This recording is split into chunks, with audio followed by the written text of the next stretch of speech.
এখানে মৎস্যজীবীদের থেকে প্রত্যেক দিন যে হারে টাকা তুলেন সব রেকর্ড ভিডিও আছে।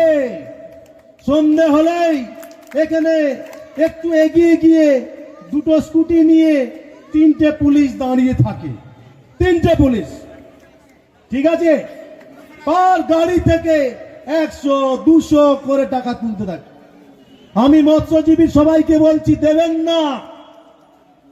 কোথায় কি করে আমি দেখবো। আপনার মাছের গাড়িটা একবার আটকিয়ে দেখুক তো কোথায়, একবার মাছের গাড়িটা আটকিয়ে দেখুক, আমি বুঝে নেব। আমি মৎস্যজীবীর লোকেদেরকেও বলেছিলাম যে দিও না পয়সা, তুমি দিচ্ছ 50% এই থানায় থাকছে, 50% এসপির কাছে যাচ্ছে, এসপির কাছে 15-20% থাকছে, বাকিটা তারপরে যাচ্ছে ওই হরিশ মুখার্জি কালীঘাট, কালীঘাটের টালির চালা না, ওই চোরেদের পাঠশালা। আর ওই পাঠশালার জন্য এখন ওই সবুজ রঙের ডায়েরিটা দরকার, তাই না? সবাইকে বলবো একসাথে থাকুন, জোট বাঁধুন, বুথে বুথে চাটাই পেতে মিটিং করা শুরু করে দিন। একটি আমাদের নজরে এসেছিল যেখানে আমাদের খুব স্পেসিফিক করে এসপি পূর্ব মেদিনীপুর কোট আনকোট কোনো একটি বিশেষ পেশার মানুষজন জড়িত যারা আছেন তাদের কাছ থেকে মাসও হারা নেয় বা এরকম কিছু একটি বিষয় এসেছিল, এক্স্যাক্টলি ভিডিও ক্লিপ যেটা আমাদের নজরে এসেছিল। সেক্ষেত্রে আমরা যেটা আইনানুগ ব্যবস্থা আছে সেটা অবশ্যই নিয়েছি, কারণ যিনি বলছিলেন তিনিও সম্মানীয় পদাধিকারী, জনপ্রতিনিধি। তো সেক্ষেত্রে যেটা কোর্টের থ্রু দিয়ে পারমিশন নিয়ে আমরা যেটা এখন 179 যে বিএনএসএস হয়েছে সেই অনুযায়ী আমরা তাকে নোটিশ করেছি, যদিও তিনি সময় চেয়েছেন বা এখনো উপস্থিত হননি। নিশ্চিতভাবে আমরা এটা তো অবশ্যই বলবো যে আমাদের কাছে সম্মানটা অবশ্যই খুব গুরুত্বপূর্ণ আছে।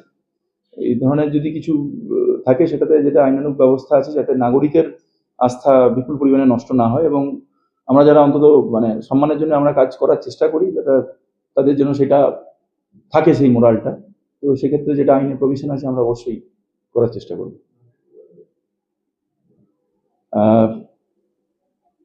আমরা এটা ময়না থানাতে এই ঘটনা ঘটেছে সাম্প্রতিককালে। আমরা ময়নার সম্মানীয় বিধায়ক শ্রী অশোক দিন্ডা মহাশয়ের একটা ভিডিও ক্লিপ আমাদের নজরে আসে, তো সেটার ভিত্তিতে আমরা এটা ব্যবস্থা নিয়েছি।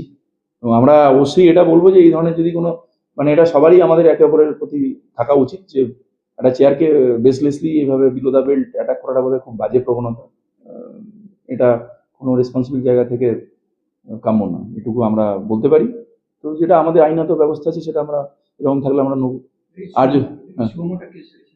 হ্যাঁ, সুমোটা আমরা কেস করেছি, নোটিশ আমরা ইস্যু করেছি, নোটিশ রিসিভ হয়েছে। উনি রিকোয়েস্ট করেছেন ওনার আইনজীবীর মধ্য দিয়ে যে ওনাকে যে ডেটে আমরা আসতে বলেছিলাম ময়না থানাতে, সেখান থেকে উনি ওটাকে আরো এক্সটেন্ড করেছেন। ওনার কিছু ব্যস্ততা থাকার কারণে উনি আসবেন বলেছেন, বাট ডেট নিয়েছেন।